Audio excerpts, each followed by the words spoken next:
Look at that. A blast of Dominican smoke. That must mean that you're tuning in to Two Hands and a Face Audio. We're very grateful that you are.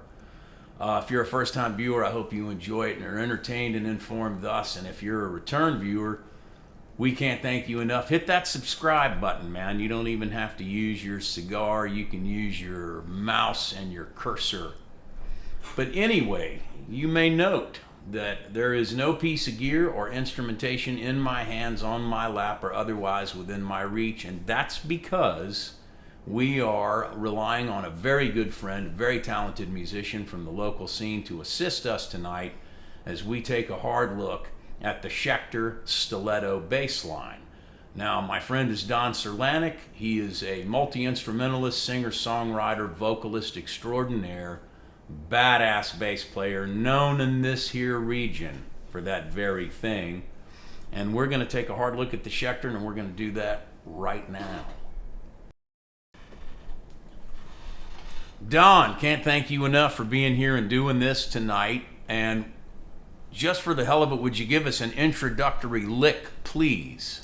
Well, first of all, thank you, Steve, for having me. What a joy, honor, and a pleasure to be here at Two Hands and a Face. Oh, God love you. And like he said, mash that subscribe button. Mash it. I hope you don't lose viewers over this, Steve. I don't think so. Let's hear this Schecter.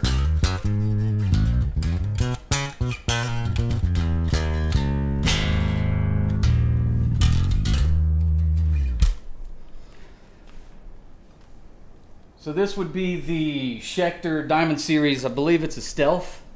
I had to replace my main bass guitar about 4 years ago after I just destroyed my Ibanez sound gear. I remember that you actually literally played it to death. Yes. It actually still works, but not at a gig level. I've destroyed the pickups. There's probably almost a hole in the back.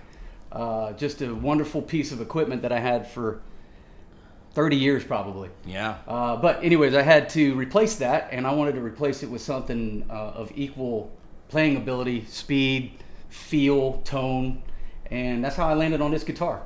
Tell me about the build quality. I know that it's basswood, am I correct? Yeah, I believe it's basswood. I don't know too much about the metrics and the specs on it, other than how it feels and how it plays. That's the best thing to know. It's a 16 radius neck, and it's also made of maple. Right. The neck is maple, the body is basswood, the radius is 16. Yes, and sir. go. All right. So I got little hands.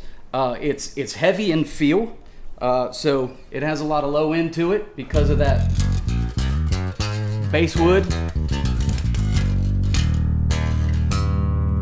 I like the punch that I get out of it, and then the versatility out of the tone knobs that I get from the pickup selection and so forth. We can roll all the bottom end out of it.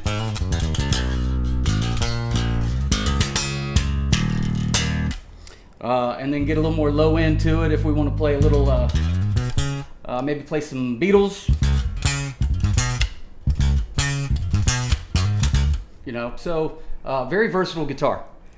So it would seem. So the electronics, let's talk about that. As I understand it, Schecter has gone, as many companies have, to kind of a proprietary pickup system. It's an in-house built, in-house designed pickup system. Talk to me about that compared to some of the other basses you've owned. It sounds fantastic right now. That's what I'm hearing. Yeah, so I think the first guitar, that Ibanez I was speaking of, that was my first active electronics bass guitar. And it was just such a hot guitar, the output coming out of it. I had to turn gains down, but it gave me the growl that I liked for playing rock and roll music, preferably harder rock music.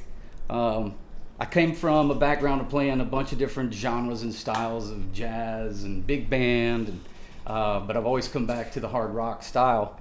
And these pickups, they are kind of P-bass leaning with the Fender tone.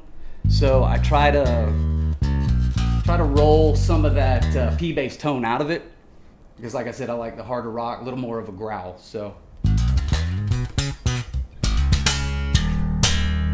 Well, you're getting the growl, and I'm hearing a distinct point of the mid-range and upper mid-range register, so that's where your rock and roll lives, or your Yes, harder sir. edge rock and roll.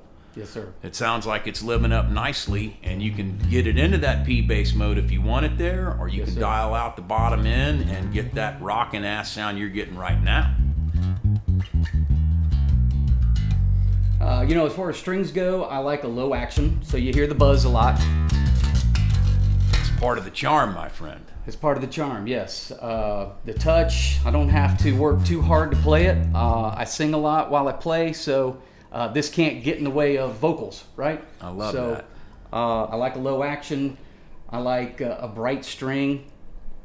This set of strings on this guitar right now are DRs. They give me a ton of brightness that I prefer in a live show. Love that.